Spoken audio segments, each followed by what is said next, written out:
ஓம் விக்னேஸ்வரா போற்றி, ஓம் நவக்கிரகங்களை போற்றி. துலாம் ராசி நேயர்களுக்கு வணக்கம். துலாம் ராசிக்கு ஒரு பொற்காலம் பிறந்திருக்கு. நல்ல ஒரு நாள் வருது.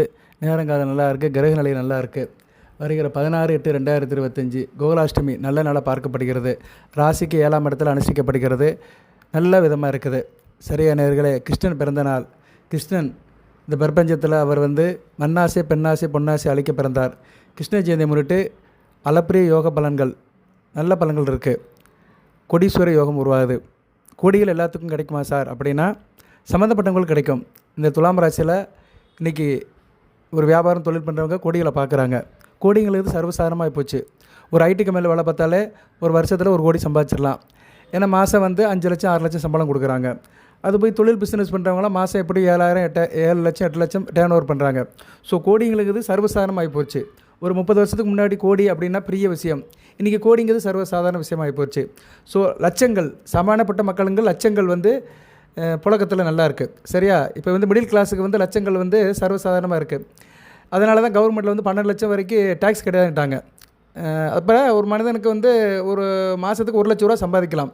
ஒரு மனிதன் நல்லா கேப்பபிளாக இருந்து அவன் சம்பாதிச்சானா மாதத்துக்கு 1 லட்சம் சம்பாதிக்கலாம். ஸோ 1 லட்சம் வரை சம்பாதிக்கிறவங்களுக்கு டேக்ஸ் இல்லை. ஸோ லட்சங்கள் சர்வசாதாரணமாக ஆயிடுச்சு. சரியா நேர்களே? ரைட்டு. இது எதுக்கு சொல்கிறேன்னா, இந்த கோடீஸ்வர யோகங்கிறது பெருசாக நீங்கள் பில்டப்னு நினைக்க வேண்டாம். கோடிங்களை சர்வசாதாரணமாகி போச்சு. அதனால் பணப்புழக்கம் அதிகமாக இருக்கும். உங்களுக்கு தேவைகள் பூர்த்தியாகும். காரிய அனுகூலம் இருக்கும். தொட்ட காரியம் தொடங்கும். ராசிக்கு 9ஆம் இடத்துல குரு சுக்கிரன் இருக்காங்க. நல்ல விதமாக பார்க்கப்படுகிறது. 10ஆம் தேதி சுக்கிரன் ராசிக்கு 10ஆம் இடத்துக்கு வந்துடுவார். ஆகஸ்ட் 22. ராசிநாதன் ராசிக்கு 1-8 கூடிய 10ஆம் இடத்துக்கு வருது. நல்ல அமைப்பு தான். தூரதேச அமைப்பு நல்லாயிருக்கும். வெளிமாநில வெளிநாடு தொடர்பு நல்லாயிருக்கும். தொழில் நல்லாயிருக்கும். குடும்பத்தில் சந்தோஷமாக இருப்பீங்க. குடும்ப சுகம் இருக்கும். குடும்பத்தில் இணக்கமாக இருப்பீங்க. ஒருத்தருக்கு ஒருத்தர் புரிதலாக இருப்பீங்க.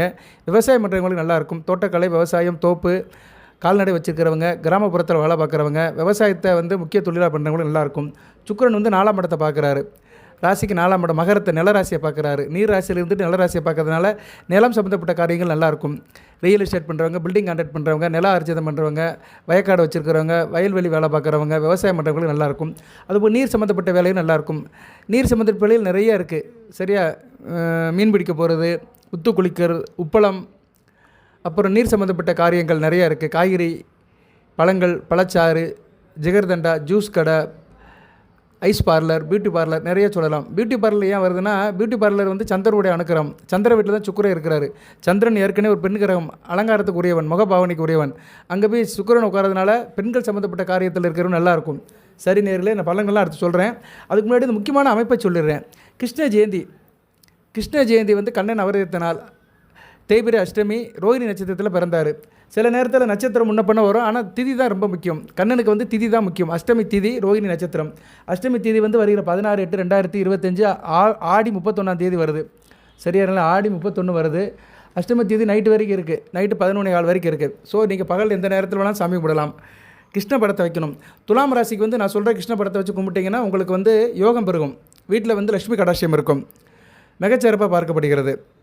நீங்கள் இப்போ ஒரு தொழிலில் ஈடுபடுறீங்க, நல்ல லாபம் வரணும், வியாபாரத்தை தொழில் லாபம் வரணும், கோடிக்கணக்கில் சம்பாதிக்கணும்னா கிருஷ்ண ஜெயந்தி அன்றைக்கி இந்த படத்தை வச்சு நீங்கள் கும்பிட்டிங்கன்னா கோடீஸ்வர யோகம் கிடைக்கும். இது சத்தியம். சரியா? ஒவ்வொரு சாமிக்குமே ஒரு படம், வித்தியாசமான படம் இருக்குது. அந்த படம், அந்த வடிவம், அந்த சொரூபத்தை வச்சு கும்பிடணும். ஒவ்வொரு ராசிக்கும் ஒரு சொரூபம் இருக்குது. கிருஷ்ணருக்கு ஒன்று இருக்குது, விநாயகருக்கு ஒன்று இருக்குது, ஆஞ்சநேயருக்கு ஒன்று இருக்குது, முருகனுக்கு ஒன்று இருக்குது. ஸோ இப்போ கோகுலாஷ்டமி கிருஷ்ண ஜெயந்தி. ஸோ அன்றைக்கி என்ன பண்ணுங்கன்னா, ஒன்றும் செய்ய வேண்டாம். நான் சொல்கிற கிருஷ்ண படத்தை வச்சு கும்பிடுங்க.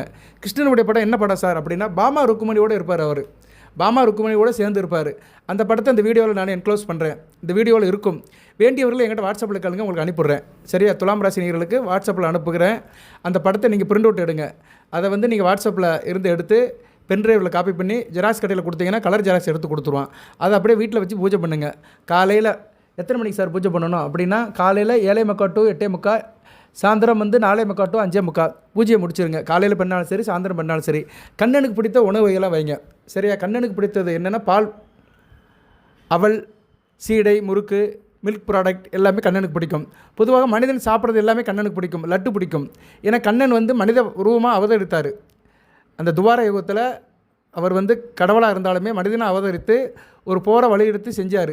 பாண்டவர்களுக்கு அவங்களுக்கு உண்டான பங்கை கொடுத்தாரு. குருச்சேத்திர போரில் அவர் தலைமை தாங்கினார் பாண்டவர் சார்பில். அதெல்லாம் அந்த கதைலாம் ஒரு பக்கம் இருந்தாலுமே மனிதனுக்கு என்ன பிடிக்குமோ அதெல்லாம் கண்ணனுக்கு பிடிக்கும். சரியா? நமக்கு என்ன பிடிக்குதோ அதெல்லாம் கண்ணனுக்கு பிடிக்கும். அதனால் நம்ம வீட்டில் என்ன சாப்பிட்றோமோ அதை வந்து படையில் வைங்க. கண்ணன் அதை வந்து ஒரு முகம் ஏற்றுக்குருவார். இருப்பினும் அவருக்கு வந்து அவள் வந்து அலாதி பிரியம். ஸோ கண்ணனுக்கு அவள் வச்சு கும்பிட்றது வந்து ரொம்ப சிறப்பு. ஏன்னா குசேலன் வந்து அவளை வச்சு கும்பிட்டதுனால தான் குபேரன் ஆனான். ஸோ குசேலனையும் குபேரமாக்குற யோகத்தை கண்ணன் கொடுப்பார். குறைவின்றி கொடிகளை கொடுப்பான் கோவிந்தன். குசேலனையும் குபேரன் ஆக்குவார், கொடீஸ்வர யோகத்தை கொடுப்பார். ரைட் நேயர்களே, நல்லா தான் இருக்குது. இந்த வழிபாடு பண்ணுங்கள். அடுத்து சில தகவல்களை சொல்கிறேன், நான் பலன்களை சொல்கிறேன். சரியா? உங்களுக்கு 16ஆம் தேதி நல்ல நாளாக பார்க்கப்படுகிறது. அன்றைக்கி வந்து என்ன கிழமை? சனிக்கிழமை தான். சரியா? சிறப்பு தான், அரசாங்க லீவு தான். ஸோ கிருஷ்ண ஜெயந்தியை பற்றி சில தகவல்களை சொல்லிவிட்டு நான் பலன்களை சொல்கிறேன். கிருஷ்ணனுடைய 9வது அவதாரமாக பார்க்கப்படுகிறது. கிருஷ்ணன் 10 அவதாரம் எடுத்திருக்கிறாரு. அதாவது 9வது அவதாரம் வந்து கண்ணன் அவதாரம். கண்ணனை பற்றி நிறைய பேசலாம். சரியா? அவர் எந்தெந்த வயசில் எப்படி இருந்தார்? அவர் 3 வயது வரைக்கும் கோகுலத்தில் இருந்தார். 3லேருந்து 6 வயசு வரைக்கும் பிருந்தாவனத்தில் இருந்தார். 7ஆம் வயதில் தான் கோபியர்களுடன் இருந்தார். சரியா? 8-10 வரைக்கும் மதுராவில் இருந்தார். அதுக்கு மேலே வயசாகி பருவமாகி அவர் வந்து துவாரகையில் போயிட்டார். அவர் கம்சனை வதம் பண்ணார். கம்சன் என்ற அரக்கனை வதம் பண்ணார். கம்சன் வந்து அவர் தாய்மாமன் தான். அவனை அரக்கம் வதம் பண்ணது அப்போ வயசு வந்து அவருக்கு 7 வயசு தான். 7 வயசு பாலகனாக இருந்து அவனை வதம் பண்ணார். ஸோ கிருஷ்ணனை கும்புறது வந்து என்னென்னா, கிருஷ்ண ஜெயந்தினி கிருஷ்ணனை கும்புறதுனால என்ன பலன்கள் கிடைக்கும் துலாம் ராசிக்கு அப்படின்னு பார்த்தோம்னா, அகந்தை அலையும், அகங்காரம் அலையும், பொறாமை நம்மளை விட்டு போகும், நல்ல ஒரு பொறுப்பு வரும், காரிய சித்தியாக இருக்கும். கிருஷ்ணன் வந்து இந்த பிரபஞ்சத்தில் வந்து ஒரு தர்மத்தை நிலைநாட்ட வந்தவர். தர்மத்தின் வாழ்வதனை சூதுகவும் பின் தர்மமே ஜெயிக்கும் சொன்ன மாதிரி தர்மத்தை நிலைநாட்டுக்கு வந்தவர்.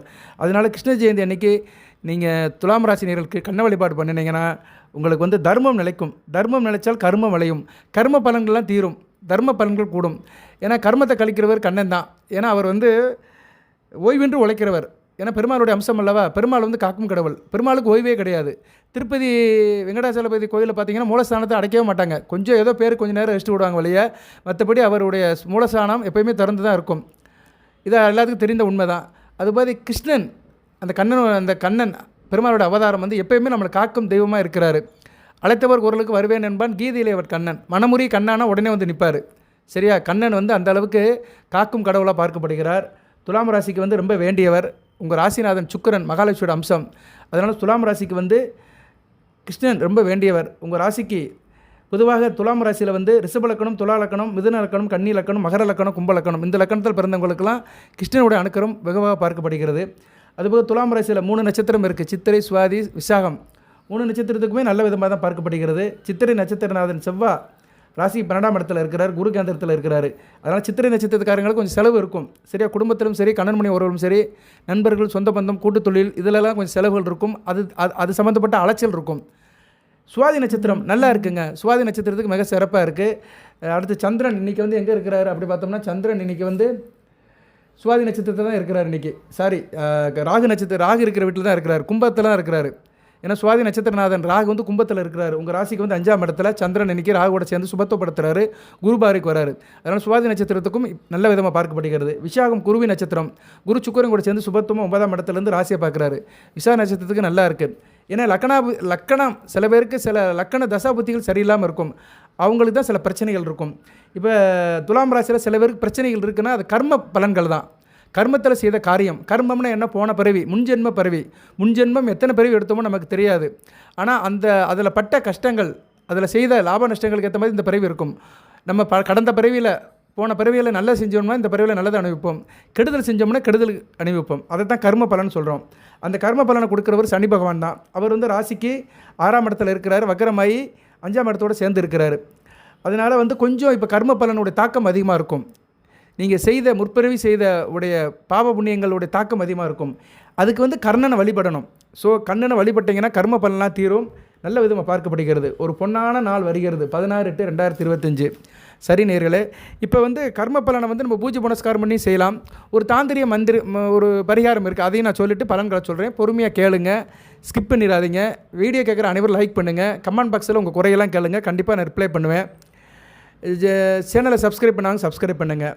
இவ்வளோ நேரம் இந்த வீடியோ கேட்ட துலாம் ராசி நேயர்களுக்கு கோடான கோடி வணக்கம். ரிட்டன் வியூவர்ஸ், நியூ வியூவர்ஸ் எல்லாருக்கும் சிறந்தாழ்ந்த வணக்கம். ரைட் சார், என்ன சார் பரிகாரம் அப்படின்னா, நிறைய பேருக்கு சில பிரச்சனைகள் தீர மாட்டேக்கு. எதை தின்னா பித்தம் தெளியும், எதை செஞ்சால் நமக்கு நல்லா இருக்குன்னு நினைப்பாங்க.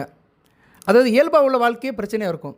நம்ம பெரிய கோடீஸ்வரன் ஆக வேண்டாயா, ஏதோ ஒரு நல்ல வேலைக்கு போவோம், கை நிறைய சம்பாதிப்போம், குடும்பத்தை காப்பாற்றுவோம் அப்படின்னு நினைக்கிறவங்க நிறைய பேர் நினைக்கிறாங்க.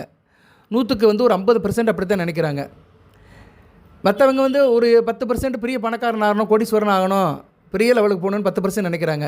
மீதி 10% என்னென்னா வேலைக்கு போகாமலே நமக்கு அதிர்ஷ்டம் வரும்னு நினைக்கிறாங்க. இன்னொரு 10% என்ன நினைப்பாங்கன்னா, லாட்டரி சீட்டு மூலிமா யோகம் வராதா, அது உழைக்காமலே பெரிய பணக்காரன் ஆகணும்னு நினைக்கிறாங்க. இப்படி பலதரப்பட்ட மக்கள் 100க்கு ஒரு 80% இப்படி தான் இருக்கிறாங்க. மீதி 20% வந்து ஓய்வு பெற்றுருவாங்க. 70 வயசுக்கு மேலே இருப்பாங்க, அவங்களால ஒன்றும் செய்ய முடியாது, ரிட்டையர்ட் ஆயிடுவாங்க. ரிட்டையர்ட் ஆனவங்க என்ன பண்ணுவாங்க, கற்பனை கனவுலே இருப்பாங்க, கடந்த காலத்தை நினச்சிட்டே இருப்பாங்க.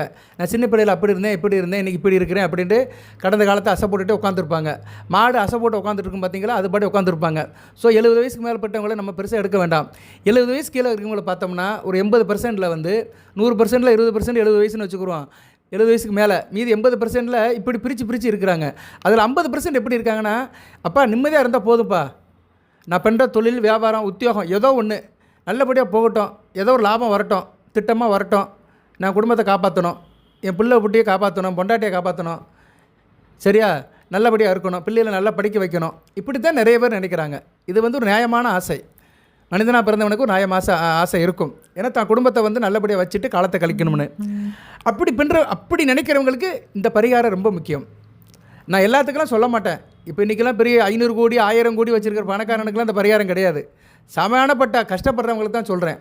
அதனால் பிரித்து சொல்கிறேன் நான். என்ன சார் செய்யலாம், பீடிகை போட்டுகிட்டே இருக்கே, ஒன்றும் இல்லை, ஒரு 14 மிளகு எடுங்க, வீட்டிலே எடுங்க. 14 மிளகு 9 மிளகு வந்து எதுக்குன்னா நவக்கிரகங்களுக்கு, சூரிய சந்திர செவ்வாய், இந்த 9 நவக்கிரகங்களுக்கும். மீது 5 மிளகு வந்து பஞ்சாங்கத்தில் உள்ள அமைப்பின்படி நாள், நட்சத்திரம், திதி, கரணம், யோகம். நீங்கள் ஒரு நட்சத்திரத்தில் பிறந்திருப்பீங்க, ஒரு திதியில் பிறந்திருப்பீங்க. யார் பிறந்தாலுமே இந்த 5 அமைப்புக்குள்ளே பிறந்திருப்பாங்க. ஒவ்வொருத்தர் ஜாதகத்திலும் எழுதியிருப்பாங்க. நாள், அந்த கிழமை, நட்சத்திரம், சுவாதி நட்சத்திரம், திதி, ஒரு திதி, அடுத்து வந்து கரணம், ஒரு கரணம் இருக்கும், அடுத்து ஒரு யோகம். இந்த 5 சேர்ந்து தான் பஞ்சாங்கம். இந்த பஞ்சாங்கத்தின் அடிப்படையில் நீங்கள் பிறந்திருப்பீங்க. உங்கள் ஜனன ஜாதகத்தில் பார்த்தா இதெல்லாம் குறிச்சிருப்பாங்க. ரைட்டு. இந்த பஞ்சாங்கம் 5 அமைப்புக்கு 5 மிளகு, 9 நவக்கிரகங்களுக்கு 9 மிளகு, 9 5 14 மிளகு எடுக்கிறீங்க. வளர்பிறை காலத்தில் தான் எடுக்கிறீங்க நீங்கள். வளர்பிறை காலம்னா என்ன சார் அப்படின்னா, வருகிற ஆவணி அமாவாசைக்கு மேலே. ஏன்னா ஆவணி பிறந்துடும், அடுத்த வாரம் ஞாயிற்றுக்கிழமை பிறந்துடும். சரியான ஒரு வாரம் தான் இருக்குது. இப்போ வந்து கிட்டத்தட்ட தேய்பிறை ஆரம்பிச்சிருச்சு, தேய்பிறை போய்கிட்டு இருக்குது. நீங்கள் என்ன பண்ணுங்கன்னா, ஆவணி அமாவாசை முடிஞ்ச மறுநாள் இருந்து ஆரம்பிங்க, சரியா, பிரதமையிலேருந்து ஆரம்பிங்க. அன்றைக்கி அந்த 9 மலை என்ன பண்ணுறீங்கன்னா, பூஜை ரூமில் வச்சுருங்க. காலையில் வச்சு பூஜை பண்ணிடுங்க, பூஜை ரூமில் வச்சு எடுத்துருங்க. எடுத்துகிட்டு என்ன பண்ணுங்கன்னா, அதை ஒரு வெள்ளை துணியில் கட்டுங்க. 14 மிளகு சிறுசாக இருக்கும், ஒரு கோழி குண்டு அளவு தான் இருக்கும், சுண்டக்காய் அளவுக்கு வரும். அது மொத்தமாக நம்ம சேர்த்து வச்சு பார்த்தோம்னா அதை ஒரு வெள்ளை துணியில் வச்சு சின்ன பொட்டணமாக கட்டிடுங்க. வெள்ளை துணி வந்து சந்திரனுடைய ஆதிக்கம், ஒயிட்டுனாலே சந்திரன் தான். எதுக்கு நான் வெள்ளை துணி சொல்கிறேன்னா, வெள்ளை தான் வந்து மனதுக்கு வந்து ஒரு என்ன சொல்லும், ஒரு நிம்மதியை கொடுக்கும். வெள்ளை கலரை பார்த்தாலே மனம் வந்து சாந்தமாயிரும். அதுக்காக தான் சமாதான புறா வந்து வெள்ளை கலரில் அனுப்புகிறாங்க, வெள்ளை கலர் புறாவை அனுப்புகிறாங்க. ஸோ ஒயிட் வந்து எதுக்குமே வந்து ஒரு நியூட்ரல் பண்ணி விட்ரும். எந்த பிரச்சனையும் இருந்தாலும் அதை நியூட்ரல் பண்ணுறது வந்து ஒயிட்டு தான். ஸோ அந்த ஒயிட்டு என்ன பண்ணுறீங்கன்னா, ஒயிட் கலர் துணியில் அந்த 14 மிளகை கட்டுங்க. கட்டிட்டு ஒரு முடிச்சு போட்டுருங்க, வெள்ளை நூல்லே முடிச்சு போடுங்க. முடிச்சு போட்டுட்டேன்னா அப்படியே இருக்கும். அது என்ன பண்ணுறீங்கன்னா, இரவு தூங்கும்போது தலையணைக்கு அடியில் வச்சுருங்க. தூங்கும்போது வந்து நீங்கள் சாமியை நினச்சிட்டு தூங்குங்க. உங்கள் குலசாமியவோ, இஷ்ட தெய்வமோ, காவல் தெய்வமோ, ஏதோ ஒரு தெய்வம் நீங்கள் வழக்கமாக கும்பிடுவீங்கள, அது மாதிரி கும்பிடுங்க. நான் இதை கும்பிடு அதை கும்பிடலாம் சொல்ல மாட்டேன், இதெல்லாம் உங்கள் சாய்ஸ் தான், சரியா. தெய்வத்தை எப்படி வேணாலும் கும்பிடலாம், நல்ல மனசோடு கும்பிடணும், அவ்வளோதான். அந்த பொட்டணத்தை தலைமாட்டில் வச்சுட்டு தூங்குங்க. காலையில் எந்திங்க, அதை எடுத்து ஒரு கைப்படாத இடத்துல, கண்படாத இடத்துல வைங்க. உங்களுக்கு எங்கே பாதுகாப்பாக இருக்குமோ அந்த இடத்துல வச்சுருங்க, பிறர் கண்ணில் பட வேண்டாம். 9 நாள் இப்படி செய்யுங்க. 9 நாளும் தலையணையில் வச்சு தூங்கி எந்திங்க.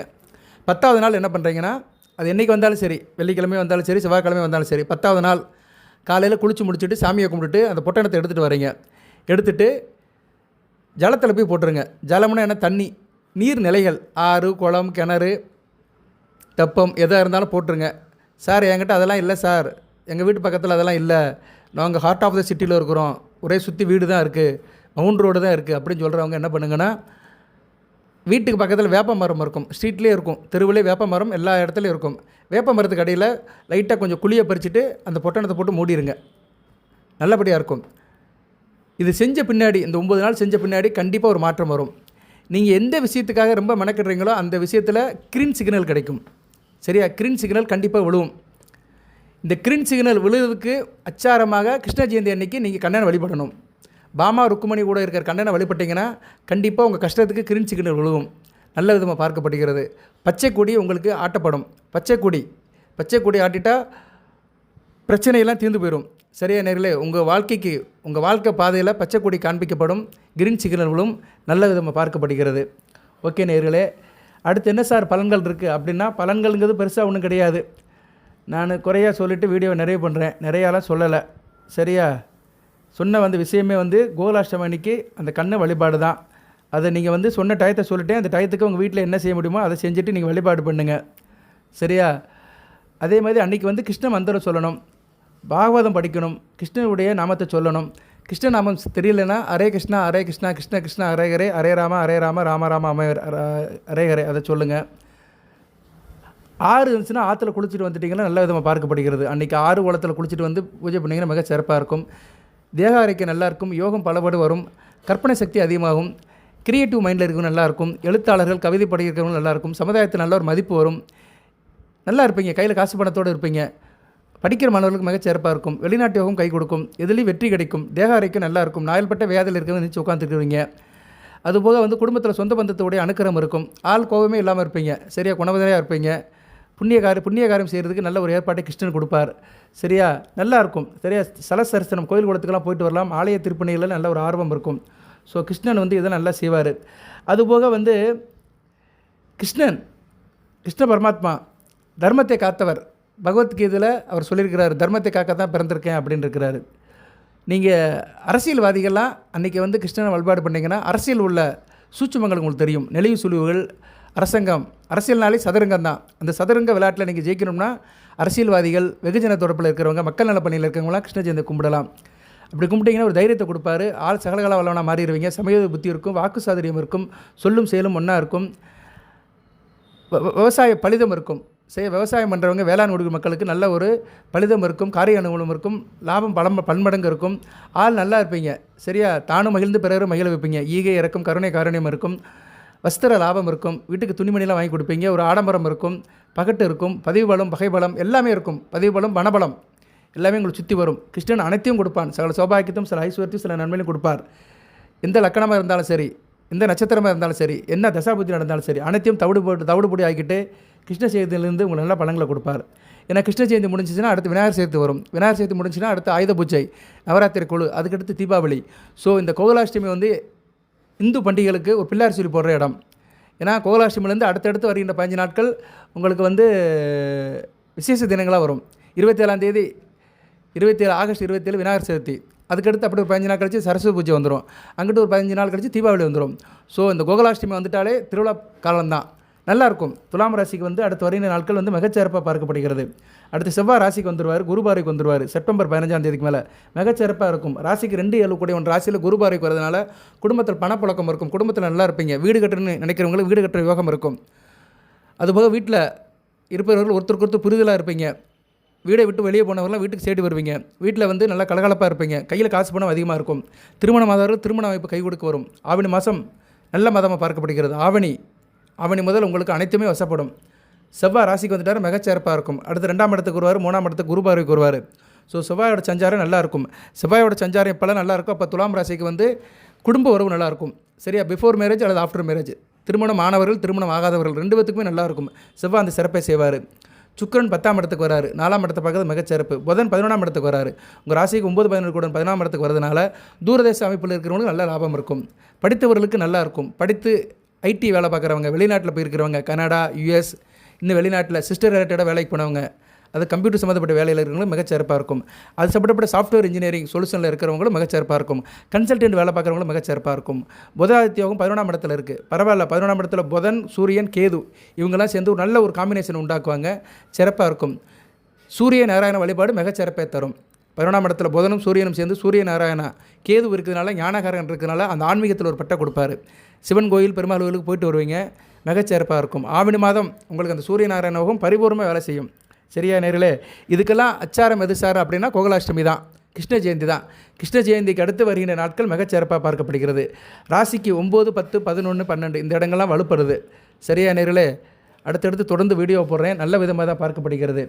ஸோ குறைகளை தீர்ப்பான் கோவிந்தன், கோடிகளை கொடுப்பான் கோவிந்தன், கஷ்டம் தீரும். சரியா? குடும்பத்தில் உள்ள பிரச்சனைகள்லாம் தீரும். அதுக்கு கிரீன் சிக்னல் விழுது. பச்சை கொடியை காட்டியாச்சு. இனிமேல் பட்ட கஷ்டமெல்லாம் தீரப்போகிறது. பச்சை கொடியை காட்டியாச்சு. பட்ட துன்பமெல்லாம் தீரப்போகிறது. குறைகளை தீர்ப்பான் கோவிந்தன். நான் சொன்ன வழிபாடு பண்ணுங்கள், நல்ல விதமாக பார்க்கப்படும். மற்றபடி கிருஷ்ண ஜெயந்தி அன்றைக்கி என்ன செய்யணும்னு உங்களுக்கு எல்லாத்துக்குமே தெரியும். இதை நான் சொல்லி தெரிய வேண்டியதில்லை. நீங்கள் வழக்கமாக என்ன செய்வீங்களோ அதை செய்யுங்க. சிலவர் வீட்டில் செய்வாங்க, சிலவர் கோயிலுக்கு போவாங்க. வாய்ப்பு இருந்தால் கோயிலுக்கு போங்க. காலையில் 7:45 to 8:45 போங்க. இல்லைன்னா இரவு 4:45 to 6:45 5:45 போங்க. 6 மணிக்கு மேலே போகிறது சாதாரண நல்லது தான். சரியா? கோயிலில் நல்ல விசேஷம் நடக்கும். குழந்தைகள் சிறுமியர்கள் எல்லோரும் ஃபங்க்ஷனில் கொண்டாடுவாங்க, உரியடிப்பாங்க. நிறைய ஃபங்க்ஷன் நடக்கும் கிருஷ்ண ஜெயந்தியை முன்னிட்டு. சரியா? நல்ல விதமாக பார்க்கப்படுகிறது. மதுரையில் நவநீத கிருஷ்ணன் கோயில்னு இருக்குது. சரியா நேர்களே? அந்த இடம் வந்து ராமாயண சாவடி.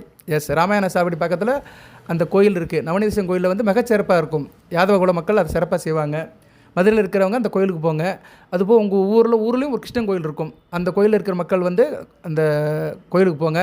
இந்த வீடியோவில் நீங்கள் தெரியப்படுத்துங்க, எங்கள் ஊரில் கிருஷ்ணன் கோயில் இந்த இடத்துல இருக்குது சார், கண்ணன் கோயில் இருக்குதுன்னு தெரியப்படுத்துங்க. மதுரையில் வந்து நவநீதேஸ்வரன் கோயில் வந்து ராமாயண சாவடி பக்கத்தில் இருக்குது. மேலே அந்த மேலே மாசி வீதி, சரியா? அந்த இடத்துல இருக்குது. அடுத்து வந்து ஐநாக்ஸ் தேட்டருக்கு முன்னாடி இருக்குது. சரியா? பிபி குளம், அங்கே ஒரு நவநீதேஸ்வரன் கோயில் இருக்குது. கிருஷ்ணன் கோயில் வந்து 2-3 இடத்துல இருக்குது. சரியா? அங்கே ஒரு சனி சன்னதியும் இருக்குது. ரைட்டு. உங்கள் ஊரில் இருக்கிறதையும் சொல்லுங்கள், ஏன்னா நிறைய நேரம் தெரியப்படுத்தும். அதுபோல் எல்லோரும் கிருஷ்ண மந்திரத்தை சொல்லுங்கள். ஹரே கிருஷ்ணா ஹரே ராமா கிருஷ்ண கிருஷ்ணா ஹரே ஹரே, கிருஷ்ணா கோவிந்தா கோபாலா கோதர்ஷனா மாதவா மதிசூதனா மணிவண்ணா முராரி ஸ்ரீஹரி கமலக்கண்ணா காரண்யம் அண்ணா மணிவண்ணா அப்படின்னு அவர் நாமத்தை டெக்ஸ்ட் பண்ணுங்கள். நீங்கள் ஒரு தடவை டெக்ஸ்ட் பண்ணி அனுப்புனீங்கன்னா அந்த கண்ணன் வந்து உங்களுக்கு அப்படியே இருப்பான். அதுபோக வந்து கிருஷ்ண ஜெயந்தி அன்றைக்கி புல்லாங்குழல் ஊதணும். நீங்கள் மற்ற படையல் வச்சு சாமி கும்பிட்டாலுமே வீட்டில் வந்து புல்லாங்குழல் வாங்கி வச்சுக்கோங்க. புல்லாங்குழல் வந்து காதி கிராஃப்ட்டில் கிடைக்கும், இல்லைனா வந்து மியூசிக் இன்ஸ்ட்ருமெண்ட் உள்ள கடையில் கிடைக்கும். ரொம்ப விலையெல்லாம் இருக்காது, ஒரு 100 ரூபாக்குள்ளே தான் இருக்கும். ஒரு புல்லாங்குழல் வாங்கி வீட்டில் பூஜை பண்ணும்போது பூஜை படத்துக்கு பக்கத்திலே வச்சு கும்பிடுங்க. சாமி கும்பிட்ட பிறகு அந்த குழலை எடுத்து ஊதுங்க. கொஞ்ச நேரம் அந்த குழல் சத்தம் வீட்டில் கேட்கட்டும். அந்த குழலை எடுத்து ஊதுனீங்கன்னா வீட்டில் இருக்கிற தீய சக்தியெல்லாம் வெளியே போயிடும். கெட்ட சக்திகள், துர்சக்திகள் எல்லாமே வெளியே போயிடும். அந்த குழலை ஊத அந்த கண்ணன் எங்கே இருந்தாலும் வருவான். அழைப்பவர் குரலுக்கு வருவேன் என்பான் கீதையிலே கண்ணன். அந்த கண்ணன் வந்து உங்கள் வீடு தேடி வருவான். அந்த புல்லாங்குழல் இசைக்கு மயங்கி வருவான். புல்லாங்குழல் கொடுத்த மூங்கில்களே எங்கள் புருஷோத்த முகன் பாடுங்களே, அந்த புருஷோத்தமன் உங்கள் வீடு தேடி வருவான். சரியா நேர்களே? நல்ல விதமாக பார்க்கப்படுகிறது. ஸோ புல்லாங்குழல் வாசிக்கிறது மிகச்சிறப்பாக பார்க்கப்படுகிறது. புல்லாங்குழலும் வாங்கி வீட்டில் வைங்க. வீட்டில் புல்லாங்குழல் இருக்கிறது ஒரு நேர்மறை சக்தியை கொடுக்கும். புல்லாங்குழல், மயில் இறகு இதெல்லாம் வந்து கிருஷ்ண ஜெயந்தி அன்றைக்கி வச்சு கும்பிடலாம். மயில் இறகும் வச்சு கும்பிடலாம். சரியா? வாழ்த்துக்கள் நேரில் இன்னும் நிறைய இருக்குது. வாய்ப்பு இருந்தால் நீ பசுமாட்டுக்கு சாப்பாடு கொடுங்க. பசுமாட்டுக்கு வந்து வெல்லம், பச்சரி சாதம் கொடுங்க, வாழைப்பழம் கொடுங்க. 3ல் ஏதோ ஒன்றா கொடுக்கலாம். சரியா? அச்சு வெல்லம் அல்லது கட்டி வெல்லம், ஏதோ வீட்டில் இருக்கிற வெள்ளத்தை கூட எடுத்து கொடுக்கலாம். பசுமாட்டுக்கு கண்டிப்பாக கோதானம் பண்ணுங்கள், நல்லாயிருக்கும். கோதானங்கிறது வேறு, பசுமாட்டை கோயிலில் போய் கொடுக்குறது. ஆனால் பசுமாட்டுக்கு நம்ம தானம் பண்ணலாம், சாப்பாடு கொடுக்கலாம். வாழ்த்துக்கள். எல்லாம் அல்ல இறைவன் துலாம் ராசி நேயர்களுக்கு சில சௌபாக்கியத்தும் சில ஐஸ்வர்யத்தையும் சில நன்மையும் கொடுப்பார். அனைத்து வளங்களை பெற்று தேக ஆரோக்கியத்துடன் தீர்க்காயுடன் நீடோடி வாழ்க நிறைந்த வளம் பெறுக. நன்றி நேயர்களே.